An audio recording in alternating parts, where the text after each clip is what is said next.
दोस्तों आज से पितृपक्ष शुरू हो गया है। पितृपक्ष में इस बार दो ग्रहण पड़ेंगे, यानी कि पितृपक्ष ग्रहणों से घिरा हुआ है। पहला 18 सितंबर जबकि प्रतिपदा श्राद्ध है, उस दिन पड़ेगा चंद्र ग्रहण, और आखिरी श्राद्ध यानी कि 2 अक्टूबर सर्वपितृ अमावस्या वाले दिन पड़ेगा सूर्य ग्रहण। ज्योतिषियों के अनुसार समय समय पर ग्रहण लगते हैं, जिनका प्रभाव मानव जीवन पर पड़ता ही है और देश दुनिया पर भी पड़ता है, और इनका प्रभाव कुछ जातकों की राशियों पर बहुत अच्छा पड़ने वाला है। धन लाभ होने वाला है, उनके जीवन में उन्नति होने वाली है।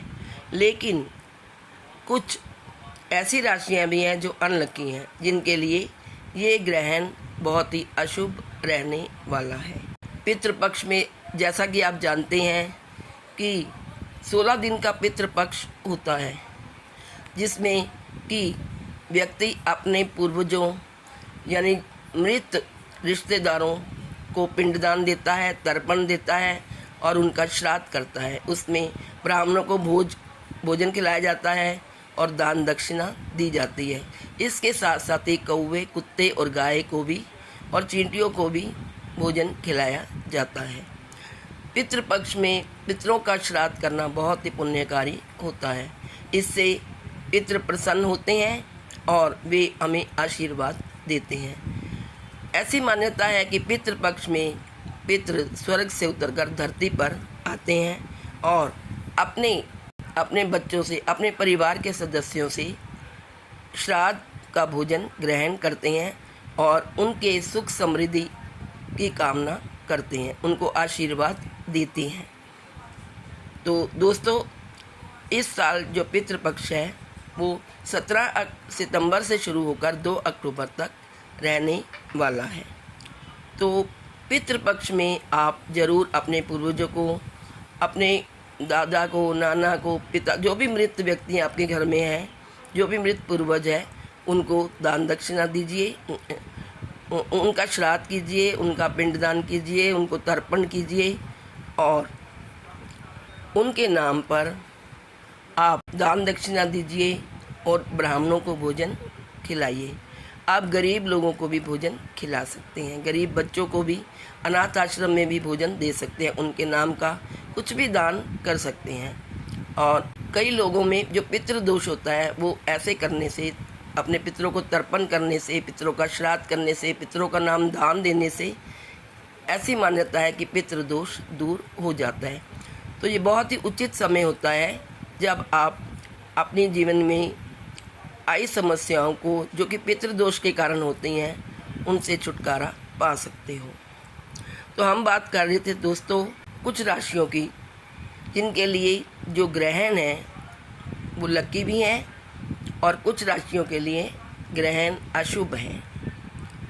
तो आइए जानते हैं कौन कौन सी राशियां हैं जिनके लिए ये ग्रहण बहुत ही शुभ लाभ देने वाला है और उनकी उन्नति के योग बन रहे हैं। इनमें सबसे दोनों ग्रहण 17 सितंबर को लगने वाला चंद्र ग्रहण और 2 अक्टूबर को लगने वाला सूर्य ग्रहण। और क्या हम पितृपक्ष पर सूर्य और चंद्र ग्रहण के दौरान श्राद्ध कर पाएंगे या नहीं।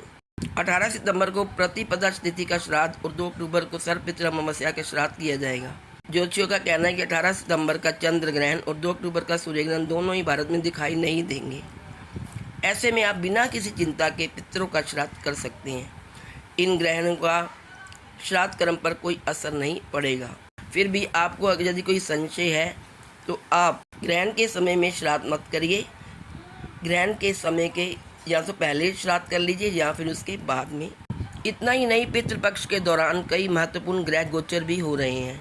सबसे पहले 17 सितंबर को सूर्य गोचर कन्या राशि में प्रवेश करेंगे और इसके अगले दिन 18 सितंबर को शुक्र गोचर तुला राशि में आएंगे। 23 सितंबर को बुध गोचर करके कन्या राशि में प्रवेश करेंगे और सूर्य के साथ युति करके बुधादित्य योग बनाएंगे। यह सारी स्थितियाँ 3 राशियों के लिए अच्छी हैं और 3 राशियों के लिए अच्छी नहीं कही जा सकती। पितृपक्ष की शुरुआत तो होगी चंद्र ग्रहण से और समापन होगा सूर्य ग्रहण से। लेकिन भारत में चंद्र ग्रहण आंशिक रूप से ही दिखाई देगा, लेकिन यूरोप के अधिकांश देशों में चंद्र ग्रहण देखा जा सकेगा। हिंदू धर्म में ग्रहण के दौरान शुभ कार्य वर्जित होते हैं। पितृपक्ष के पहले दिन ग्रहण लगेगा, तो ये जो ग्रहण है सूर्य और चंद्र दोनों ही आंशिक ग्रहण है। इनमें आप अपने पितरों का श्राद्ध कर सकती हैं। इनका सूतक नहीं लगेगा क्योंकि ये भारत में दिखाई नहीं देंगे। शास्त्रों में बताया गया है कि पितृपक्ष के दौरान पूर्वज धरती पर आते हैं और सर्व पितृ अमावस्या तक यहीं रहते हैं। कहा जाता है कि इन दिनों में अपने पितरों को नाराज नहीं करना चाहिए। इन दिनों पितरों का श्रद्धापूर्वक श्राद्ध और तर्पण करना चाहिए। इससे पितृ दोष दूर होता है, साथ ही पितरों का आशीर्वाद भी मिलता है। आइए जानते हैं ग्रहण के दौरान अनुष्ठान और तर्पण कैसे करें। पितृपक्ष के पहले दिन चंद्र ग्रहण लगेगा। शास्त्रों के अनुसार यदि पितृपक्ष में सूर्य या चंद्र ग्रहण लगे तो आप तर्पण या श्राद्ध कर्म कर सकते हैं। ऐसा कहा गया है कि ग्रहण के दौरान श्राद्ध करने से सामान्य से अधिक पुण्य मिलता है। चंद्र ग्रहण भारत में दिखाई नहीं देगा, इसलिए इसका सूतक काल भी मान्य नहीं होगा। ऐसे में आप पितृपक्ष में प्रतिपदा और पूर्णिमा दोनों तिथियों पर पितृकर्म कर सकते हैं। भारत में जो साल का दूसरा चंद्र ग्रहण है वह आंशिक रूप से दिखाई देगा, जबकि अफ्रीका, दक्षिण अमेरिका, पश्चिमी देशों और पश्चिमी यूरोप के पूर्ण चंद्र दिखाई देगा। यह चंद्र ग्रहण भारत में कुछ हद तक दिखाई देगा। चूँकि यह ग्रहण भारत में दिखाई नहीं देगा, इसलिए इसका सूतक भी नहीं माना जाएगा। अक्सर सूतक काल के दौरान मंदिर बंद रहते हैं, लेकिन इस बार ऐसा नहीं होगा। इस साल दोस्तों आप बेधड़क होकर यानी बिना किसी चिंता के पितरों का श्राद्ध कर सकते हैं। पितृपक्ष की शुरुआत में चंद्र ग्रहण और अंत में सूर्य ग्रहण लगेगा, लेकिन दोनों ही भारत में नज़र नहीं आएंगे। आइए जानते हैं चंद्र ग्रहण का समय क्या है। चंद्र ग्रहण 18 सितंबर को शाम 7:43 से शुरू होकर रात 8:46 तक रहेगा। पितृपक्ष के अंतिम श्राद्ध यानी 2 अक्टूबर की रात को सूर्य ग्रहण लगेगा। यह सूर्य ग्रहण रात 9:13 से लेकर मध्य रात्रि 3:17 तक रहने वाला है। यह सूर्य ग्रहण भी भारत में दिखाई नहीं देगा। सूर्य ग्रहण दक्षिण अमेरिका के उत्तरी हिस्सों, प्रशांत महासागर, अटलांटिक, आर्कटिक, चिली और पेरू जैसे देशों में दिखाई देगा। ज्योतिषियों के अनुसार ग्रहण के दौरान चंद्रमा और सूर्य राहु और केतु को प्रभावित करते हैं। राहु और केतु को छाया ग्रह माना जाता है। शास्त्रों में इन्हें नाग के रूप में मान्यता दी गई है। राहु केतु पूर्णिमा के दिन चंद्रमा को और अमावस्या के दिन सूर्य को प्रभावित करते हैं। वैज्ञानिकों के अनुसार पृथ्वी सूर्य के चारों ओर तथा चंद्रमा पृथ्वी के चारों ओर चक्कर लगाता है। इस अवधि के दौरान चंद्रमा पृथ्वी से करीब या दूर ही रहता है। जब पृथ्वी सूर्य और चंद्रमा की कक्षाओं के बीच में आ जाती है तो इसे चंद्र ग्रहण कहते हैं। आइए फ्रेंड्स, अब जानते हैं कि किन किन राशियों के लिए यह दोनों ग्रहण लाभकारी होंगे और किन राशियों के लिए ये अनलकी होंगे। पहले जानते हैं किन राशियों के लिए यह लाभकारी होंगे। तो पहली राशि है वृषभ राशि। दोनों ग्रहण वृष राशि के जातकों को लोग के लिए लाभकारी सिद्ध हो सकते हैं। इसके दौरान आपको आकस्मिक धन लाभ हो सकता है और साथ में आप घर में भी अपने परिवार के साथ भी खुशी खुशी रहेंगे। आपको कोई शुभ समाचार मिल सकता है और आपकी आर्थिक स्थिति में भी सुधार हो सकता है।